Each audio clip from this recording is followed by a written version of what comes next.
Ban Okay. tampons now. Okay, so tampons make Jesus cry. The picture is a tampon and a dildo. what's dildos got to do with it? Because tampons make Jesus cry. Every time you use one, you are violating your body, losing your virginity before marriage, and increasing your risk of AIDS by 200%. Whoa. 200%. Have you been shot by Satan's bullets? All users go to hell. Stay chaste and ban tampons now. I hope this is satire. I really do. I really hope it is. It's hard to tell, isn't it? Because it sounds like satire, but I've seen enough shit on TikTok over the last year to make me realize a lot of this stuff is real. Yeah, and like I have known people, like women who have said, I don't want to use a tampon before I get married or before I have sex because I don't want anything in there. And it's like, but it's like an inch and a half long. Like it's yeah. It's a healthcare product. It's not. And this guy, you're violating about losing your virginity. Losing your virginity. Yeah, that's because you might break your hymen. In that case, I lost my virginity to a banana seat when I was 10 years old. Yeah, exactly. But a virginity, like, is, I don't know why are they so obsessed with it? A virginity is the state of a person who has never engaged in sexual intercourse. Why? How does a tampon exactly qualify as sexual intercourse? Yeah, there's so much, and I don't get the obsession either. I think it comes down to insecurity. Like if you've been with somebody else, then you'll be comparing me to somebody else, and this way I can be shit in bed because you don't know the difference. I did know a guy once that said that one of the worst bits about getting older is that you're probably never going to fuck a virgin again. Is it like a capture the flag thing? Like, I don't know. I've never understood it because, like, we've all were virgins at one point, and we know how horrifically bad we were at doing it. So you tend to not want to be one. Okay, and this guy, how does a tampon increase your risk of AIDS? Yeah, 200%. Because there's blood. But it's yours. You can catch it from yourself. Satan's bullets. I love that, though. Like, I'm going to start referring to them as Satan's bullets. I think that's amazing. Satan's bullets. And you'll go to hell for sticking a tampon in. That's ridiculous. Because you've lost your virginity before marriage. Yeah. You're no so you've been chaste. uncouth because you put an object up there. So they probably see it as some kind of act of sodomy or something because some men believe that women get pleasure from inserting a tampon. But these are the same kind of men who will say, like, your vagina's all loosey-goosey because you've had sex. It's like, yeah. And if I get pleasure from something the size of my pinky, I was about to say, like, it's just a lack of any sort of common sense or knowledge or any sort of knowledge. Really. And the thing I still remember the day at school. Sorry, you go ahead. That's all right. No, I was just going to talk about penises, so you go first. I think it was like grade 9 health class. Do you remember overhead projectors? Yeah. Okay, so our teacher had like a cup of water, and she was like, "Let's see what happens to a tampon when it gets inside your body." And she dropped a tampon into the water, and we all watched it go from like the size of a pinky to like, and everybody was just like, and there was a comedian who talked about like pulling out a dry tampon, and then she's like, "If you ever pulled out a dry tampon," she goes, "It sounds like kush, kush, kush." Yeah. Like I felt myself recoil. Yeah, that's exactly what it's like.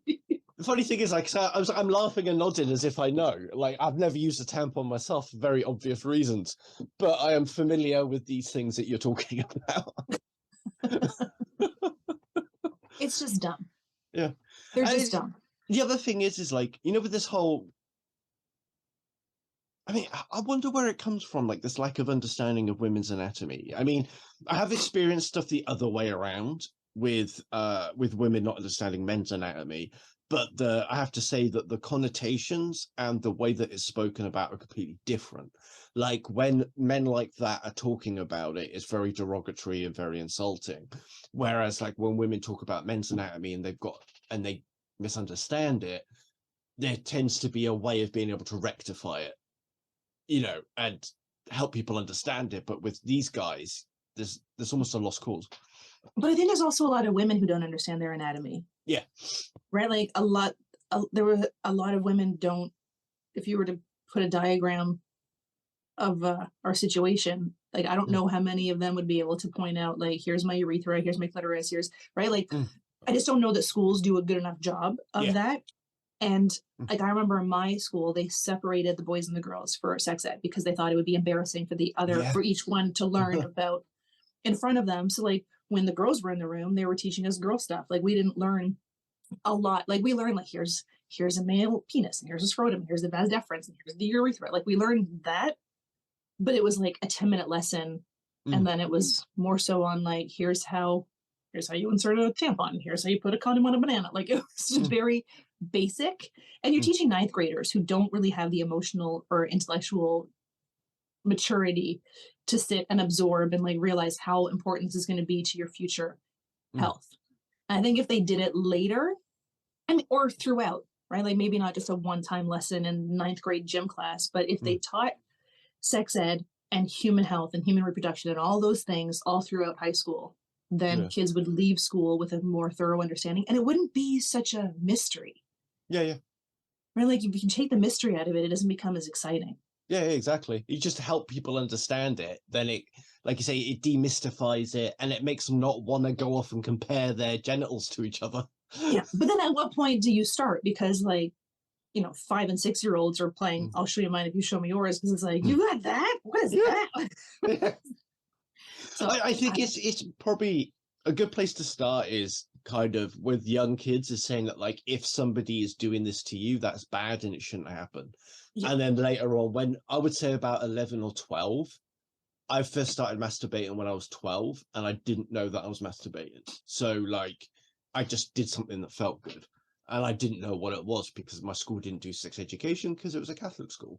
Mhm. And because I was 12, no one had ever thought to speak to me about it. So Well, I went to a Catholic school too, and they didn't talk about masturbation, but they talked about mm, like just the basic human anatomy and yeah, the basics of health, yeah. which didn't all get that too deeply because they just hoped that your Mm. parents would tell you at home. Well, the other thing is like, I guess like trying to point out like the differences between men and women's misunderstanding of each other's genitals. I think because of like this kind of stuff here, and like particularly one that bothers me is when blokes think that if she's had lots of partners, like I say, it's going to make her loosey goosey, and it's also that if they have sex with a woman and it feels like it just slips in and stuff, they make judgments about her past without even fucking talking to her. But then and then that has like such negative connotations because then women get accused of lots of things. But then things I think on the other side of it with women's misunderstanding of men is like the worst thing I think people can do is show them how to put a condom on with a fucking banana. It's nothing like that. It's the worst. Like to me, it's and then they create lots of these false ideas about how well condoms fit everybody and nobody's going to have a problem with it. So if a bloke says he has a problem with it, he's lying. But I think it's also, and it's interesting, the two points that you mentioned are interesting about how men will like blame a woman's vagina instead of being Mm. like, maybe my penis just doesn't. Yeah. Yeah. But the other is about the banana. Like, I think as uncomfortable as it will be for some people, like just to Mm. make it as realistic as possible, bring in a realistic looking dildo and like, Exactly.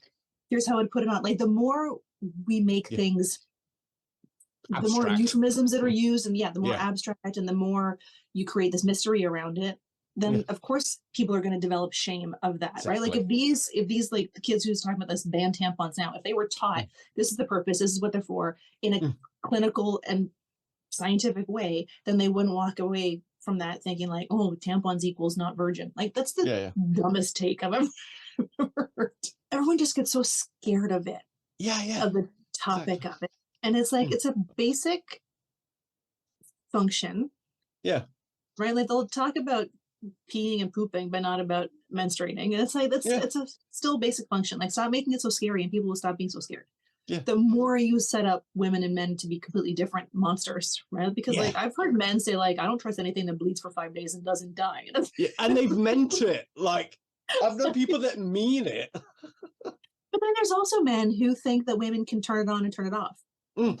Yeah. Right? Yeah. Like there was Like a a guy tap. who made a post on Reddit being like super pissed off at his girlfriend because like they were going on vacation and she chose to have a period while they were on vacation. And he was like, what? Yeah. My guy, Yeah.